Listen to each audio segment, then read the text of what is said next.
Hello guys, welcome back to my channel. అందరు ఎలా ఉన్నారు? బాగున్నారా? సో చాలా రోజులు అవుతుంది కదా ఒక మూవీ రివ్యూతో వచ్చేసి. ఫైనల్లీ ప్రాజెక్ట్ కే కల్కి 2898 ఏడీతో అయితే అది పాసిబుల్ అయిపోయింది. బేసిక్గా బాహుబలి తర్వాత ప్రభాస్కి ఆ రేంజ్ హిట్ పడి చాలా రోజులు అయిపోయింది.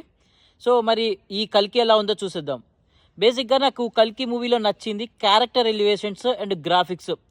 బేసిక్గా గ్రాఫిక్స్ చాలా హాలీవుడ్ మూవీస్ నుంచి ఇన్స్పైర్ అయినట్టు అనిపించింది. మల్టీవర్స్ కానివ్వండి, మ్యాడ్ మ్యాక్స్ కానివ్వండి, ఇంటర్స్టెల్లర్ కానివ్వండి, ఆ సిరీస్ నుంచి ఇన్స్పైర్ అయ్యారేమో అనిపించింది. పార్ట్ 1లో కొద్దిగా ల్యాగ్ అనిపించినప్పటికీ కామెడీ టచ్ అక్కడక్కడ అనిపించింది. బ్రహ్మానందం క్యారెక్టర్కి కొద్దిగా ఎలివేషన్ కానివ్వండి, ఆ క్యారెక్టర్ డెప్త్ కానీ ఉంటే బాగుండేది అనిపించింది. పార్ట్ 2లో మెయిన్గా క్లైమాక్స్ పార్ట్ అయితే నెక్స్ట్ లెవెల్. బేసిక్గా ప్రభాస్ ఫ్యాన్స్ అయితే ఖుషి అయిపోతారు.